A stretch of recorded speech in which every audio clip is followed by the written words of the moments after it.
കശുവണ്ടി വികസന കോർപ്പറേഷൻ അഴിമതി കേസിൽ പ്രതികളെ പ്രോസിക്യൂട്ട് ചെയ്യാനുള്ള അനുമതി നിരാകരിച്ച സംഭവത്തിൽ സർക്കാരിനെ വിമർശിച്ച ഹൈക്കോടതി. തെറ്റ് തിരുത്താൻ അവസരം നൽകിയതാണ്, എന്നിട്ടും പഴയ അവസ്ഥയിലാണ് സർക്കാർ. സർക്കാരിന്റേത് കോടതിയോടുള്ള അനാദരവാണെന്നും വിമർശനം. സർക്കാരിന് നിഷേധാത്മക സമീപനമെന്നും ഹൈക്കോടതിയുടെ കുറ്റപ്പെടുത്തൽ.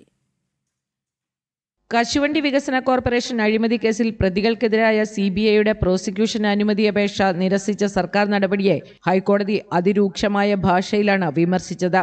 തെറ്റുതിരുത്താൻ അവസരം നൽകിയതാണ്, എന്നിട്ടും പഴയ അവസ്ഥയിൽ തന്നെയാണ് സർക്കാർ. സർക്കാരിന്റേത് കോടതിയോടുള്ള അനാദരവെന്നും സിംഗിൾ ബെഞ്ച് വിമർശിച്ചു. സർക്കാരിന് നിഷേധാത്മക സമീപനമെന്നും കുറ്റപ്പെടുത്തി. കടകംപള്ളി മനോജ് നൽകിയ കോടതിയലക്ഷ്യ ഹർജി പരിഗണിക്കവെയാണ് സർക്കാർ നടപടിയെ ഹൈക്കോടതി തുറന്നെതിർത്തത്. പ്രഥമദൃഷ്ട്യാ കുറ്റകൃത്യമുണ്ടെന്ന് കോടതി കണ്ടെത്തിയതാണ്, എന്നിട്ടും സർക്കാർ പറയുന്നു കുറ്റകൃത്യമില്ലെന്ന്. കോടതിയുടെ വാക്കിനു മുകളിലല്ല സർക്കാർ വാദമെന്നും ഹൈക്കോടതി കുറ്റപ്പെടുത്തി. അറസ്റ്റിലേക്ക് കടക്കാത്തത് എന്തുകൊണ്ടായിരുന്നുവെന്ന് സർക്കാരിനോട് കോടതി ചോദിച്ചു. കോടതിക്ക് പ്രോസിക്യൂഷൻ അനുമതി നൽകാൻ അധികാരമില്ല. പകരം പ്രഥമദൃഷ്ട്യാ കുറ്റകൃത്യമുണ്ടെന്ന് പറയുന്നത് ബന്ധപ്പെട്ട അതോറിറ്റി അനുമതി നൽകാനാണെന്നും സിംഗിൾ ബെഞ്ച് ഓർമ്മിപ്പിച്ചു.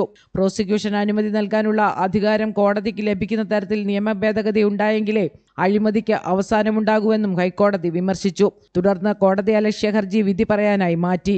കോടതി ഉത്തരവുണ്ടായിട്ടും കഴിഞ്ഞ 3 തവണയും കശുവണ്ടി വികസന കോർപ്പറേഷൻ അഴിമതി കേസിലെ പ്രതികളെ പ്രോസിക്യൂട്ട് ചെയ്യാനുള്ള CBIയുടെ അനുമതി അപേക്ഷ സർക്കാർ തള്ളുകയായിരുന്നു.